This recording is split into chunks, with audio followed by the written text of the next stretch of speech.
PSC അട്ടിമറിക്കെതിരെയും മുഖ്യമന്ത്രിയുടെ ലഹരി mafia ബന്ധത്തിനെതിരെയും മുഖ്യമന്ത്രി VD സതീശന്റെ പറവൂരിലെ ഓഫീസിലേക്ക് ഭാരതീയ ജനതാ യുവമോർച്ചയുടെ മാർച്ച് അല്പസമയത്തിനകം ആരംഭിച്ചിരിക്കുകയാണ്. BJPയുടെ ഇന്റലക്ച്വൽ സെൽ സംസ്ഥാന കോ കൺവീനർ യുവരാജ് ഗോകുലാണി മാർച്ച് ഉദ്ഘാടനം ചെയ്ത് സംസാരിക്കുക. ഇപ്പോൾ മാർച്ച് പുരോഗമിക്കുന്നു. പറവൂരിലെ VD സതീശന്റെ വീട്ടിലേക്കാണ് യുവമോർച്ചയുടെ മാർച്ച്. ഇപ്പോൾ ബാരിക്കേഡ് ഉപയോഗിച്ചുകൊണ്ട് പോലീസ് ആ മാർച്ച് തടയുന്ന കാഴ്ചയാണ് പ്രേക്ഷകർ കാണുന്നത്. തത്സമയത്തിലെ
भारत माता की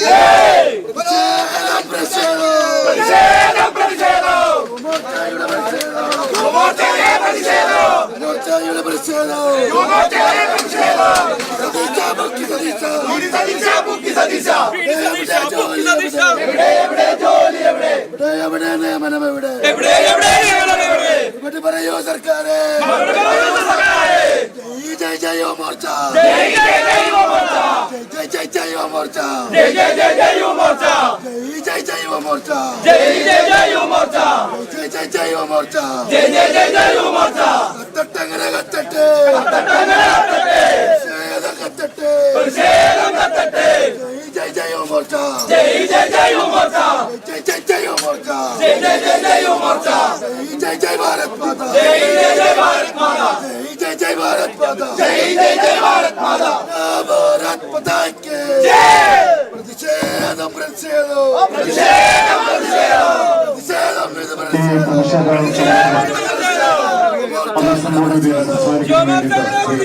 യുവരാജ് ഗോകുലിനെ ആദരപൂർവ്വം ക്ഷണിച്ചോളൂ.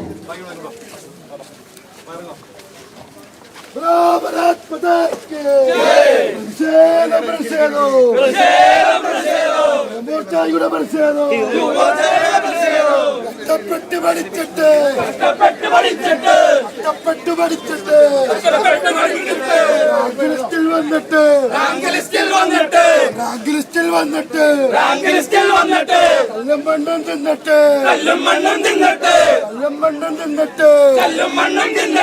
മുട്ടിലെ കഞ്ഞി നടന്നിട്ടോ നിങ്ങളാരും കാണുന്നില്ലേ നിങ്ങളാരും കേൾക്കുന്നില്ലേ പ്രതിഷേധം മോർച്ചയുടെ പ്രതിഷേധം ഭാരത് മാതാ കി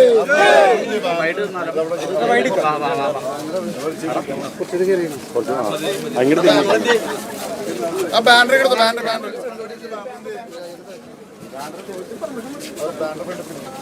എന്തേ भारत माता की भारत माता की भारत माता की भारत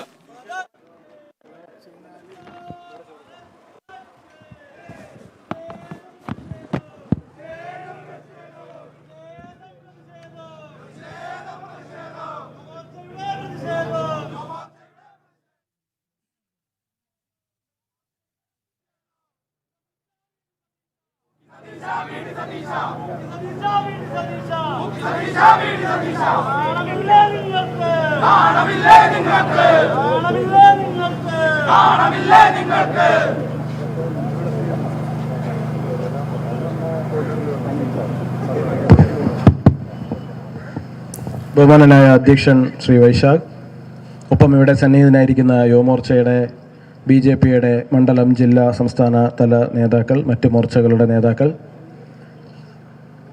മുഖ്യമന്ത്രി VD സതീശൻ, നമ്മളെല്ലാവരും കരുതിയത് അദ്ദേഹത്തിന് ഇപ്പോൾ ഒരു പേര് വീണിട്ടുണ്ടായിരുന്നു.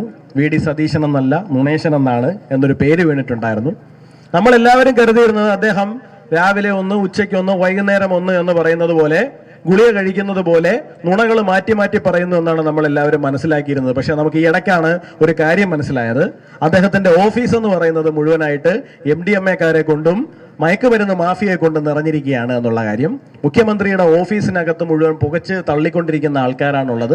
ഏതാണ്ട് കൂട്ടിയിട്ട് പുകച്ച അവസ്ഥയിലാണ് അദ്ദേഹത്തിന്റെ ഓഫീസും അദ്ദേഹത്തിന്റെ സന്തത സഹചാരികളും എന്ന് നമുക്ക് ഈ ഇടയ്ക്കാണ് മനസ്സിലായത്. അതുകൊണ്ട് തന്നെ അദ്ദേഹം രാവിലെ, ഉച്ചയ്ക്കും വൈകിട്ടും ഈ മാറ്റി പറയുന്നതിന് എനിക്ക് അദ്ദേഹത്തിനോട് കുറ്റം പറയാൻ വേണ്ടിയിട്ട് സാധിക്കില്ല, സഹതപിക്കുവാൻ വേണ്ടിയിട്ട് മാത്രമേ സാധിക്കുകയുള്ളൂ.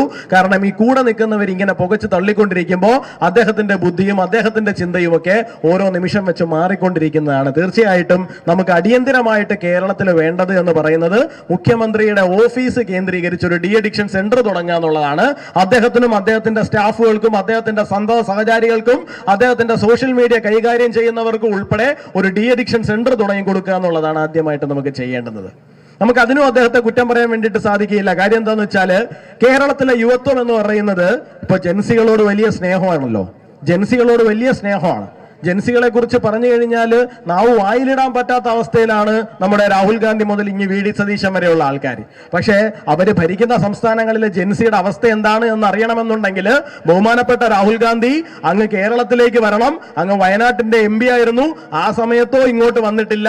എന്തായാലും അങ്ങയുടെ പാർട്ടിക്ക് ഇപ്പോൾ ഇവിടെ നിലവിൽ ഭരണമുള്ള അവസ്ഥയാണുള്ളത്. അങ്ങയുടെ മുഖ്യമന്ത്രി ഇരിക്കുന്ന ഒരു ഓഫീസുണ്ട് നമ്മുടെ തലസ്ഥാനത്ത്, സെക്രട്ടേറിയറ്റിന്റെ മുമ്പില്, ഭരണസിരാകേന്ദ്രത്തില്, നമ്മുടെ മുഖ്യമന്ത്രിയുടെ ഓഫീസിന്റെ മുന്നില് ഇവിടുത്തെ ജൻസികൾ പുല്ല് തിന്നുന്നത് കാണണമെന്നുണ്ടെങ്കിൽ ബഹുമാനപ്പെട്ട രാഹുൽ ഗാന്ധി അങ്ങ് ഒരു തവണ കേരളത്തിലേക്ക് വരണം. ബഹുമാനപ്പെട്ട പ്രിയങ്ക ഗാന്ധി അങ്ങ് വയനാട്ടിലേക്ക് വന്നില്ലെങ്കിലും ഒരു തവണ തിരുവനന്തപുരത്തേക്ക് വന്നു കഴിഞ്ഞാല് കേരളത്തിലെ ജൻസികള് 100% സാക്ഷരതയുണ്ട് എന്ന് നമ്മൾ അഭിമാനിക്കുന്ന നമ്മുടെ സംസ്ഥാനത്തെ ജൻസികള് സെക്രട്ടേറിയറ്റിന്റെ മുന്നിൽ ശയന പ്രദക്ഷിണം നടത്തുന്നതും മുട്ടിലഴയുന്നതും പുല്ലുവാരി തിന്നുന്നതും മണ്ണ് വാരി തിന്നുന്നതും ഒക്കെ നമുക്ക് കാണാൻ വേണ്ടിയിട്ട് സാധിക്കും. നിങ്ങൾ ദയവ് ചെയ്ത് അതുകൂടി ഇവിടെ വന്ന് കാണണം. അതുകൂടി ഇവിടെ വന്ന് കണ്ടിട്ട് പാറ്റയോ പല്ലിയോ പഴുതാരയോ ആരെയാന്ന് വെച്ചാല് കേരളത്തിലേക്ക് കൂടി പറഞ്ഞു വിടണം. കാരണം എന്താണ്, ഇത്തരം സാഹചര്യങ്ങൾ ഇവിടെ നടന്നുകൊണ്ടിരിക്കുകയാണ്. ഇതിനെതിരായിട്ട് ഇവിടെ പ്രതിഷേധിക്കാൻ വേണ്ടിയിട്ട് ആരുമില്ല. ബഹുമാനപ്പെട്ട പ്രധാനമന്ത്രിയുടെ ഒരു മാസത്തെ ശമ്പളം ഏതാണ്ട് 2.5 ലക്ഷത്തിനും 3 ലക്ഷത്തിനും ഇടയ്ക്കാണെന്നാണ് ഞാൻ മനസ്സിലാക്കുന്നത്. കേരള മുഖ്യമന്ത്രിയുടെ ശമ്പളം 2 ലക്ഷത്തിനോട് അടുത്താണ്. പക്ഷേ നമ്മുടെ നാട്ടിൽ ഒരു അധോലോകമുണ്ട്, ഒരു ഗുണ്ടാ സംഘമുണ്ട്, ഒരു അധോലോകം എന്നേ വിളിക്കാൻ സാധിക്കുകയുള്ളൂ. അതിന്റെ അകത്ത് എന്താണ് നടക്കുന്നതെന്നുള്ളതിനെ കുറിച്ചിട്ട് പുറത്തറിയില്ല. ആ അധോലോകത്തിന്റെ കേരളത്തിലെ പേര് പബ്ലിക് സർവീസ് കമ്മീഷൻ എന്നാണ്. ആ അധോലോകത്തിനൊരു തലവനുണ്ട്. ആ അധോലോകത്തിന്റെ തലവന് ഒരു മാസം ലഭിച്ചുകൊണ്ടിരിക്കുന്ന ശമ്പളം എന്ന് പറയുന്നത് 4,10,000 രൂപയാണ്. ആ അധോലോകത്തിലെ ബാക്കി അംഗങ്ങൾക്ക് 3.5 ലക്ഷം രൂപയ്ക്ക് പുറത്ത് മാസം ശമ്പളം എണ്ണി വാങ്ങിച്ചുകൊണ്ടിരിക്കുകയാണ്. ഇന്ത്യയിലെ ഒരു സംസ്ഥാനത്തും ഈ തരത്തിലുള്ള അധോലോക സംഘങ്ങളില്ല. എല്ലാ സംസ്ഥാനങ്ങളിലും അതാത് പബ്ലിക് സർവീസ് കമ്മീഷനുകൾക്കകത്ത് 8-10 അംഗങ്ങൾ മാത്രമുള്ളപ്പോഴാണ് കേരളത്തിൽ 21 അംഗങ്ങളുള്ളത്. ഈ 21 അംഗങ്ങളെ നിയമിക്കുന്നത് ഏതാണോ ഭരണകക്ഷി, ആ ഭരണകക്ഷിക്കകത്തുള്ള അവരുടെ കൂട്ടുകക്ഷികളെല്ലാം കൂടി ചേർന്നിട്ട് ഓരോ കക്ഷിക്ക് ഇത്ര എന്ന് വെച്ച് വീതം വെച്ച് കൊടുത്തിരിക്കുകയാണ്. ഈ വീതം വയ്പിന്റെ അടിസ്ഥാനത്തിൽ ഇവിടെ നിയമനം നടക്കുന്നില്ല. നമ്മൾ മനസ്സിലാക്കണം, ഒരു വർഷം കേരളത്തിലെ സർക്കാർ സർവീസിൽ നിന്ന് റിട്ടയർ ചെയ്യുന്നവരുടെ എണ്ണം എന്ന് പറയുന്നത് 15,000-നോട് അടുത്താണ്. അതായത് കേരളത്തിൽ ഓരോ വർഷവും നടക്കുന്ന നിയമനവും 15,000-നോട് അടുത്ത് മാത്രമാണ് നിയമനം നടക്കുന്നത്. ഈ 15,000 പേരെ നിയമിക്കുവാൻ വേണ്ടിയിട്ടാണ് ഈ 21 അംഗ ഗുണ്ടാ സംഘത്തെ അല്ലെങ്കിൽ അധോലോക സംഘത്തിനെ നമ്മുടെ ടാക്സ് പേയേഴ്സിന്റെ മണി എടുത്തിട്ട് നമ്മൾ തീറ്റി പോറ്റിക്കൊണ്ടിരിക്കുന്നത്. ചോദിക്കാനും പറയാനും ആരുമില്ല എന്ന് കരുതരുത്. ഇടതുപക്ഷം ഭരിക്കുന്ന സമയത്ത് അവരുടെ കൂട്ടുകക്ഷികളെല്ലാം കൂടി ചേർന്ന് നിയമിക്കുന്നു. അവരങ്ങോട്ട് ഇറങ്ങിപ്പോയിട്ട് UDF വരുന്ന സമയത്ത് അവരുടെ കൂട്ടുകക്ഷികളെല്ലാം കൂടി ചേർന്ന് നിയമിക്കുന്നു. ഇതൊരു കൂട്ടുകക്ഷി സംവിധാനമായിട്ട് ഈ കൊടിയ അഴിമതി, ഈ കൊടിയ ദൂർത്ത് ഇവിടെ നടക്കുന്നത് കൊണ്ട് പരസ്പര സഹകരണ സംഘങ്ങളായിട്ട് ഈ 2 പാർട്ടികളും അല്ലെങ്കിൽ 2 മുന്നണികളും ചേർന്ന് കേരളത്തിൽ മുമ്പോട്ട് പോയിക്കൊണ്ടിരിക്കുകയാണ്. എനിക്ക് നിങ്ങളോട് 2 പേരോടും പറയാനുള്ളത്, നിങ്ങൾ ഡൽഹിയിൽ പോയിട്ട് പാറ്റയുടെയും പഴുതാരയുടെയും ഒക്കെ മുഖം മൂടിയിട്ട് സമരം ചെയ്യുന്നത് പോലെ ഞങ്ങൾക്ക് നിങ്ങൾക്കെതിരെ സമരം ചെയ്യാൻ വേണ്ടി വരാൻ വേണ്ടിയിട്ട് ഒരു മുഖം മൂടിയുടെ ആവശ്യമില്ല. ഞങ്ങൾക്ക് നിങ്ങളോട് സമരം ചെയ്യാൻ വരാൻ ഒരു മുഖം മൂടിയുടെ ആവശ്യമില്ല. ഞങ്ങൾക്കെതിരെ സമരം ചെയ്ത ആരെയും ഞങ്ങളുടെ യുവജന സംഘടനകളെ ഉപയോഗിച്ച് ചെടിച്ചട്ടിയും ഹെൽമറ്റും ഉപയോഗിച്ച് രക്ഷാപ്രവർത്തനം നടത്താനും ആരുടെയും ജീവൻ രക്ഷിക്കാനും പോയിട്ടില്ല. പറയുന്നത് ന്യായമാണ് എന്നുണ്ടെങ്കിൽ അത് നടത്തി കൊടുക്കുവാൻ വേണ്ടിയിട്ട് തയ്യാറായ സർക്കാരാണ് കേന്ദ്രം ഭരിക്കുന്നത്. പക്ഷെ ഈ പ്രതിപക്ഷം ഭരിക്കുന്ന സംസ്ഥാനങ്ങളിലെ അവസ്ഥ എന്താണ് എന്നൊന്ന് ആലോചിച്ചു നോക്കണം. പ്രതിപക്ഷം ഭരിക്കുന്ന സംസ്ഥാനങ്ങളിലെ യുവതികളുടെ അവസ്ഥ എന്താണ് എന്നുള്ളതിനെ കുറിച്ചിട്ട് നമ്മളൊന്ന് ചിന്തിച്ചു നോക്കണം. ഒരു പരാതി മാത്രമാണ് എന്തെങ്കിലും ഒരു തരത്തിൽ അന്വേഷിക്കാൻ വേണ്ടിയിട്ട് തയ്യാറായിട്ടുള്ളത്. നമുക്കറിയാം, പ്ലാനിംഗ് ബോർഡുമായി ബന്ധപ്പെട്ടിട്ട് നടന്ന അഴിമതി. അതിനകത്ത് സഖാവിന് അറിയാവുന്ന ചോദ്യങ്ങൾക്ക് മാത്രം മാർക്കിടുക. സഖാവിന് അറിഞ്ഞുകൂടാത്ത ചോദ്യങ്ങൾ ആരെങ്കിലും എഴുതിയിട്ടുണ്ടെങ്കിൽ അയാളെ പിടിച്ച് ജയിലിൽ ഇടാത്തത് ഭാഗ്യം എന്ന് മാത്രമേ നമുക്ക് പറയുള്ളൂ. അതിന് മാർക്കിട്ടാതെ വിട്ടു എന്നുള്ളത് അയാളുടെ ഭാഗ്യം എന്നാണ്. സാധാരണഗതിയിൽ അയാളെ പിടിച്ച് കുനിച്ചു നിർത്തി ജയിലിൽ കൊണ്ടിടേണ്ടുന്നതാണ്. എന്തോ ഭാഗ്യം അത് സംഭവിച്ചില്ല എന്നുള്ളതാണ്. അപ്പോ ആ പ്ലാനിംഗ് ബോർഡുമായി ബന്ധപ്പെട്ടിട്ടുള്ള പരീക്ഷയിൽ നടന്ന ക്രമക്കേട്, അതിന്റെ അഴിമതി മാത്രമാണ് പുറത്തു വന്നിട്ടുള്ളത്. ഞാൻ മനസ്സിലാക്കുന്നിടത്തോളം 100-ലധികം സമാനമായിട്ടുള്ള പരാതികൾ പബ്ലിക് സർവീസ് കമ്മീഷൻ കേരളത്തിൽ നടത്തിയിരിക്കുന്ന 100-ലധികം പരീക്ഷകളുമായി ബന്ധപ്പെട്ടിട്ടുള്ള ക്രമക്കേടുകൾ രാജ്ഭവനിൽ റിപ്പോർട്ട് ചെയ്യപ്പെട്ടിട്ടുണ്ട്. ഗവർണർ അത് മനസ്സിലാക്കിയിട്ടുണ്ട്. അതിനനുസരിച്ചിട്ടുള്ള നടപടികളിലേക്ക് അദ്ദേഹം പോവുകയാണ്. PSC എന്ന് പറയുന്ന ഒരു സ്റ്റാറ്റ്യൂട്ടറി ബോഡി ആയതുകൊണ്ട് അദ്ദേഹത്തിന് നേരിട്ട് നിയമിക്കുവാനോ അദ്ദേഹത്തിന് നേരിട്ട് പിരിച്ചുവിടുവാനോ സാധിക്കില്ല. പക്ഷെ ഭരണഘടനാപരമായിട്ട് ഏത് തരത്തിലാണോ അതിനകത്ത് മുന്നോട്ട് പോകേണ്ടുന്നത് ആ തരത്തിലേക്ക് മുന്നോട്ട് പോകുന്നു എന്ന് തന്നെയാണ് ഞാൻ